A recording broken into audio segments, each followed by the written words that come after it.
Hello everyone, welcome to Vidyashree academy. I hope you are doing well. आज हम पढ़ने वाले हैं ह्यूमन एनाटॉमी एंड फिजियोलॉजी से रिलेटेड कुछ एमसीक्यू। किसी भी एग्जाम में यदि साइंस पूछी जाएगी तो ऐसा हो नहीं सकता कि आपसे साइंस पूछी जाए और ह्यूमन एनाटॉमी के क्वेश्चन ना हो, क्योंकि बॉडी एक बहुत ही इम्पॉर्टेंट रोल प्ले करता है। तो उसके क्वेश्चंस डेफिनेटली आपके एग्ज़ाम में पूछे जाएंगे, चाहे वो एमपीपीएससी का एग्ज़ाम हो, एमपी पटवारी हो, या साइंस आने वाला जो भी पेपर है उसमें ये क्वेश्चंस आपको देखने मिलेंगे। तो विदाउट टाइम वेस्ट किए चलिए स्टार्ट करते हैं। फर्स्ट क्वेश्चन है, कौन सा हार्मोन्स ब्लड प्रेशर को कंट्रोल रखता है? राइट आंसर है यहाँ पर रेनिन। जो रेनिन हार्मोन होता है वो क्या करता है? ब्लड प्रेशर को कंट्रोल करता है। अब आपके मन में एक क्वेश्चन आएगा कि ये हार्मोन होते क्या हैं और इनका मेन फंक्शन क्या होता है। तो हार्मोन बहुत ही महत्वपूर्ण होते हैं, जो भी हमारी मेटाबॉलिक एक्टिविटी हो या जो भी इंटरनल बहुत सारे चेंजेस होते हैं बॉडी में, तो वो सब हार्मोन के कारण होते हैं। यहाँ तक कि आपको यदि कभी बहुत अधिक गुस्सा आ रहा है, किसी बात पे चिड़चिड़ाहट हो रही है, किसी बात पे आप बहुत ही सॉफ्टली रिएक्ट कर रहे हैं, वो सब भी हार्मोनल चेंजेस का ही फंडा होता है। सेकंड क्वेश्चन है, रेनिन का उत्पादन कौन करता है? तो रेनिन का उत्पादन आमाशय की जठर ग्रंथि से होता है। किडनी की कार्यात्मक इकाई क्या है? तो किडनी की जो फंक्शनल यूनिट होती है वो होती है नेफ्रॉन। किडनी के क्वेश्चन भी आपसे पूछे जाते हैं। जो भी ब्लड का प्यूरिफिकेशन होता है तो वो नेफ्रॉन के कारण ही होता है, मतलब किडनी के कारण ही होता है। फिर बोमन कैप्सूल किस में होते हैं? तो बोमन कैप्सूल की जो संरचना पाई जाती है, इस तरीके की संरचना होती है, वो किस में पाई जाती है? किडनी में ही पाई जाती है। ग्लोमेरस क्षनन दर कितना होता है? तो 125 ml प्रति मिनट जो होता है वो ग्लोमेरस में फिल्ट्रेशन रेट होता है। फिर एक क्वेश्चन पूछा जाता है कि किडनी का आकार किस तरीके से होता है? तो ये मैंने उल्टा बना दिया, एक मिनट। इस तरीके की किडनी का आकार होता है, एक सैम के बीच की तरीके से ये दिखाई देती है। हृदय का पेसमेकर किसे कहा जाता है? तो हृदय का पेसमेकर कहा जाता है ऐसे नोड को। अब बात यहाँ पर हृदय की आई है, तो जनरली आपने देखा होगा इस तरीके से हार्ट को सिंबॉलिक दिया जाता है, लेकिन हार्ट का एक्चुअल स्ट्रक्चर ऐसा नहीं होता है। तो हृदय का पेसमेकर कहा जाता है ऐसे नोड को। ऐसे नोड का फुल फॉर्म क्या है, ये आप मुझे कमेंट बॉक्स में लिखकर बताएंगे। यहाँ पर एक क्वेश्चन और बनता है, आपने देखा होगा कि जो हार्ट है वो कंटिन्यू वर्क करता है और थकता नहीं है, मतलब डेथ के बाद ही आपका हार्ट क्या होगा? प्रॉपरली बंद हो जाएगा। तो ये जो हार्ट है वो हमेशा बिना थके इस तरीके से काम क्यों करता रहता है? वो ऐसे नोड के कारण ही होता है, क्योंकि उसमें इलेक्ट्रॉनिक इम्पल्सेस जनरेट होते हैं और विदाउट ब्रेन से कनेक्ट हुए हार्ट जो है वो प्रॉपरली क्या करता है? ब्लड सप्लाई करता है पूरी बॉडी में। बर्थोलिन ग्रंथि होता है तो ये वेजाइना में पाई जाती है, बर्थोलिन ग्लैंड। फिर ब्लड जो समूह होते हैं, रक्त समूह से एक क्वेश्चन पूछा जाता है। तो पहले तो आपको पता होना चाहिए कि कितने टाइप का होता है। तो जो ब्लड ग्रुप होते हैं आपने पढ़ा ही होगा, ओ होता है, ए बी होता है, ए होता है, बी होता है। तो जो ए बी होता है उसे क्या कहा जाता है? जैसे आपने देखा होगा मोस्ट ऑफ लोगों का जो ब्लड ग्रुप होता है वो बी पॉजिटिव होता है। जो ओ नेगेटिव ब्लड ग्रुप होता है उसे बोला जाता है यूनिवर्सल डोनर, सर्वदाता। और जो ए बी होता है उसे क्या कहा जाता है? यूनिवर्सल एक्सेप्टर, मीन सर्वग्राही। तो ये दोनों फैक्ट आपको याद रखने हैं। और जो ये ब्लड ग्रुप का क्लासिफिकेशन था ये किसने दिया था? ये आप मुझे कमेंट बॉक्स में लिखकर बताएंगे। पीएच से रिलेटेड क्वेश्चन भी पूछे जाते हैं। What is the full form of pH? तो पोटेंशियल ऑफ हाइड्रोजन आयन। जो हाइड्रोजन आयन का पोटेंशियल होता है उसी को हम क्या करते हैं? पीएच मीटर से मेज़र करते हैं। ये मैं आपको कई बार बता चुकी हूँ कि 0 से लेकर 14 तक पीएच मीटर का स्केल होता है। अगर 0 से लेकर 7 है तो एसिड होगा, 7 है तो न्यूट्रल होगा, और 7 to 14 है तो क्या होगा? बेसिक या एल्केलाइन नेचर का सब्सटेंस होगा। और यहाँ पर आपसे पूछा जा सकता है कि ब्लड का पीएच कितना होता है? तो ब्लड का पीएच होता है 7.4। फिर डिसीज रिलेटेड कुछ क्वेश्चंस यहाँ पे बताए गए हैं। ब्लीडिंग डिसऑर्डर, ब्लीडिंग डिसऑर्डर किसे कहा जाता है? तो हीमोफीलिया को ब्लीडिंग डिसऑर्डर कहा जाता है। श्वसन क्रिया, मुख्य रूप से श्वसन क्रिया में भाग लेने वाली कौन सी मसल्स होती है? तो वो होती है डायाफ्राम। जो डायाफ्राम होती है वो क्या है? श्वसन क्रिया में भाग लेती है। 2 क्वेश्चन मैंने आपको बहुत ही लॉजिकल तरीके से याद कराए थे। एक था लिगामेंट और टेंडन। तो यहाँ पर हमने कैसे याद किया था? एमबीटी से याद किया था टेंडन को, मतलब मसल टू बोन, मसल्स को बोन से क्या कनेक्ट करता है? टेंडन कनेक्ट करता है। और लिगामेंट टू लिगामेंट, लिगामेंट को लिगामेंट से कनेक्ट क्या करता है? तो हमने इसको कैसे याद किया था? सॉरी, मसल्स बी बी लाल, बी बी लाल ऐसे याद किया था। तो बी बी लाल मतलब बोन टू बोन को क्या कनेक्ट करता है? बोन टू बोन को लिगामेंट कनेक्ट करता है। और बोन टू मसल्स को क्या कनेक्ट करता है? टेंडन कनेक्ट करता है। एमबीटी एंड बीबी लाल। टी सेल्स परिपक्व होते हैं। जो टी सेल्स होते हैं वो किस में परिपक्व होते हैं? तो जो थाइमस ग्लैंड होती है उसी में क्या होते हैं? ये परिपक्व होते हैं। कौन सा आयन जो है वो रक्त का थक्का बनने में सहायक करता है? तो जो कैल्शियम 2+ आयन होता है वो क्या करता है? रक्त का थक्का बनने में सहायता करता है। एक क्वेश्चन पूछा गया है वेरियस एग्जाम में कि ब्लड जो होता है हमारी बॉडी में पाया जाता है, 5 से 6 लीटर ब्लड जो है वो बॉडी में होता है, लेकिन जो ब्लड होता है वो जमता क्यों नहीं है? ऐसा कौन सा सब्सटेंस है जो उसे जमने नहीं देता? तो वो होता है हेपेरिन। ये क्वेश्चन कई बार आ चुका है, इसको याद रखिएगा। दवा का सर्वाधिक संश्लेषण होता है तो छोटी आंत, जो स्मॉल इंटेस्टाइन होती है उसमें क्या होता है? जो सिंथेसिस की एक्चुअल प्रोसेस होती है वो बॉडी में छोटी आंत में ही होती है। प्रारंभिक प्रतिरोध क्षमता के लिए उत्तरदायी इम्यूनोग्लोबिन कौन सा होता है? तो आईजीएम। जो आईजीएम होता है वो क्या करता है? जो इम्यूनिटी कैपेसिटी होती है उसके लिए उत्तरदायी होता है।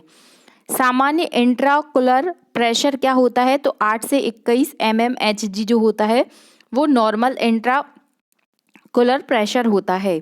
ब्लड प्रेशर जो होता है, जो नॉर्मल ब्लड प्रेशर होता है, आपको बताना है कि वो सिस्टोलिक और डायस्टोलिक में कितना कितना होता है। प्रकाश के प्रति असामान्य प्रक्रिया, मतलब जो लोगों को लाइट से डर लगता है, अगर वो बहुत अधिक सनलाइट में आ जाते हैं तो वो एकदम डर जाते हैं। तो फोबिया वर्ड जो होता है वो साइंस में डर का प्रतीक होता है, ये याद रखिएगा। तो फोटोफोबिया, फोटो मीन्स होता है लाइट एंड फोबिया मीन्स होता है डर। जैसे आपने सुना होगा हाइड्रोफोबिया, जो रेबीज होता है रोग, तो उसे हाइड्रोफोबिया भी कहा जाता है। तो हाइड्रोफोबिया में क्या होता है कि जो मरीज होता है उसको क्या लगता है? पानी से बहुत अधिक डर लगता है। हाइड्रो मीन्स जल और फोबिया मतलब डर। रक्त कोशिका को क्या कहा जाता है? जहाँ धमनी और शिरा मिलते हैं, तो जहाँ पर क्या होते हैं? धमनी और शिरा मिलते हैं, उसे कहा जाता है कैपिलरी। प्रोटीन के पाचन से बनने वाला उत्पाद क्या होता है? यूरिया होता है। और यूरिया पहला ऐसा केमिकल था जिसे क्या किया गया था? आर्टिफिशियली बनाया गया था। और यहाँ पर आपसे पूछा जा सकता है बात प्रोटीन की आई है तो आपको पता होना चाहिए कि आपकी ग्रोथ में प्रोटीन का काफ़ी इंपॉर्टेंट रोल होता है। प्रोटीन की कमी से 2 रोग होते हैं जो पूछे गए हैं, एक तो होता है मेरास्मस और एक होता है क्वासिओरकर। मेरास्मस और क्वासिओरकर बच्चों में कौन सा होता है, बड़ों में कौन सा होता है? आप मुझे कमेंट बॉक्स में लिखकर बताएंगे। और अगर आपसे कभी पूछा जाए कि जो प्रोटीन होती है तो प्रोटीन का मोनोमर क्या होता है, तो प्रोटीन एमिनो एसिड से मिलकर बने हुए होते हैं। और हार्मोन जो होते हैं वो क्या होते हैं? हार्मोन एंजाइम ही होते हैं। ये क्वेश्चन भी स्टेटमेंट बनाकर आपसे पूछ सकता है कि हार्मोन क्या होते हैं? विटामिन होते हैं, प्रोटीन होते हैं, एंजाइम होते हैं, कार्बोहाइड्रेट होते हैं। तो हार्मोन एंजाइम होते हैं। मानव शरीर की सबसे छोटी हड्डी कौन सी है? तो ये क्वेश्चन तो अब बहुत ही इजी है, आपसे याद ही हो गए हैं। स्टेपीज जो होती है सबसे छोटी हड्डी होती है। ब्लड ग्रुप, ये क्वेश्चन ऊपर पूछा था, यहाँ आंसर मिल गया आपको कि कार्ल और लैंडस्टीनर ने ब्लड ग्रुप के बारे में बताया था। लेकिन आपने पढ़ा होगा बायोलॉजी में 5 जगत वर्गीकरण, ये जो 5 क्लास क्लासिफिकेशन है ये किसने बताया था? तो ये क्वेश्चन भी पूछा गया है, वो है कैरोलस लिनियस। साइंस में आप जितने फैक्ट याद करें उतने ही कम है, इसलिए आप बिल्कुल पढ़ते जाइए क्योंकि ये क्वेश्चन आपको बहुत मदद करने वाले हैं। मानव शरीर की कलाई में कितनी हड्डियां होती हैं? तो 8 हड्डियां होती हैं। कार्पल्स हड्डी में सर्वाधिक फ्रैक्चर होता है, वह क्या है? तो वो है स्कैफोइड। इसको भी याद रखिएगा। खाने के व्यवहार पर नियंत्रण, जो भूख प्यास का कंट्रोल होता है ना, वो किसके कारण होता है? तो वो हाइपोथैलेमस के कारण होता है। यहाँ पर आपको एंडोक्राइन एक्सोक्राइन ग्लैंड से बहुत सारे क्वेश्चन पूछे जाएंगे। आप इस वाले चैप्टर को बहुत अच्छे से पढ़कर जाइएगा। जैसे एक क्वेश्चन पूछा गया है काफ़ी एग्जाम में कि बायोलॉजिकल ग्लैंड, जैसे आप 10 बजे खाना खाते हैं तो दूसरे दिन आपको 10 बजे ही भूख लगेगी, 11 बजे नहीं लगेगी। ऐसा क्यों होगा? क्योंकि जो बायोलॉजिकल क्लॉक होती है बायोलॉजिकल क्लॉक होती है पीनियल ग्लैंड। जो पीनियल ग्लैंड होती है वो हमें याद दिलाती है कि ये हमारा रूटीन है और इसी टाइम पे हमें क्या होगा, बॉडी वैसा रिएक्ट करने लगती है। तो वो होता है बायोलॉजिकल ग्लैंड के कारण, जिसे किसको कहा जाता है, तो पीनियल ग्लैंड को बायोलॉजिकल ग्लैंड कहा जाता है। फिर जो आपसे एक क्वेश्चन और पूछा जा सकता है कि जो एंडोक्राइन ग्लैंड होती है इसका फादर किसे कहा जाता है। तो जो एंडोक्राइन ग्लैंड होती है उसका फादर कहा जाता है थॉमस एडिसन को। ये भी याद रखिएगा, ये प्रश्न भी पूछा गया है। नेक्स्ट क्वेश्चन है कि सिस्टोलिक और डायस्टोलिक दाब में क्या अंतर होता है, तो पल्स प्रेशर का अंतर होता है। शिरा की सबसे छोटी रूप क्या कहलाती है, वेन्यूल कहलाती है। धमनी का सबसे छोटा रूप कहलाता है क्या, एस्ट्रीरोल्स। तो याद रखिएगा ये क्वेश्चंस। लाल रक्त कणिकाओं का निर्माण आरबीसी का निर्माण कहाँ होता है, तो अस्थि मज्जा में आरबीसी का निर्माण होता है। ये हल्दी, नींबू, आलू, प्याज ये सब पूछा जाता है कि कौन सा तना का रूपांतरण है, कौन सा जड़ है। तो इसकी आप एक सेपरेट लिस्ट बना के इसको याद कर लीजिएगा। कोशिका की खोज नो डाउट आप सभी को एकदम रट गया होगा, रॉबर्ट हुक ने की थी। कोशिका का सिद्धांत किसने दिया था, तो श्लीडन और स्वान ने दिया था। और जो केंद्रक है, केंद्रक की खोज किसने की थी, रॉबर्ट ब्राउन ने की थी। तो ये बहुत ही जनरल फैक्ट है, ये आप सभी को पता होंगे। ये क्वेश्चन हम डिस्कस कर चुके हैं कि जो ब्लड ग्रुप है और आरएच फैक्टर है उसकी खोज किसने की थी, लैंड स्टीनर ने की थी। फिर 120/80 mmHg ये स्वस्थ मनुष्य का क्या होता है, ब्लड प्रेशर होता है। यूरोकॉम की उपस्थिति के कारण जो यूरिन होता है, यूरिन का जो रंग होता है वो स्लाइटली येलो होता है, किस पिगमेंट के कारण होता है, तो याद रखिएगा यूरोक्रोम के कारण होता है। और who is the father of genetics, वो कहलाते हैं कौन, ग्रेगर जॉन मेंडल। ये वही मेंडल हैं जिन्होंने मटर के दानों पर क्या किया था, अपना पूरा एक्सपेरिमेंट किया था। हरगोविंद खुराना जी को क्यों मिला था, और जो नोबेल प्राइज़ क्यों मिला था, तो जो उन्होंने जीन थ्योरी, मतलब जो जीन का सिद्धांत होता है, जीन के ऊपर उन्होंने काफ़ी रिसर्च वर्क किया था।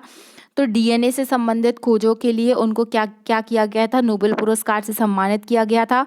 कब मिला था उनको नोबेल प्राइज़, ये आप मुझे कमेंट बॉक्स में लिखकर बताएंगे। मानव शरीर में कितने गुणसूत्र होते हैं, तो 46 या फिर 23 जोड़े या 23 पेयर गुणसूत्र होते हैं। चेचक के टीके की खोज किसने की थी, तो एडवर्ड जेनर ने क्या की थी, चेचक के टीके की खोज की थी।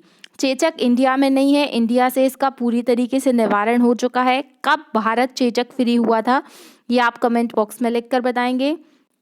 जो स्वस्थ मनुष्य होता है उसके रक्त का पीएच 7.4 होता है।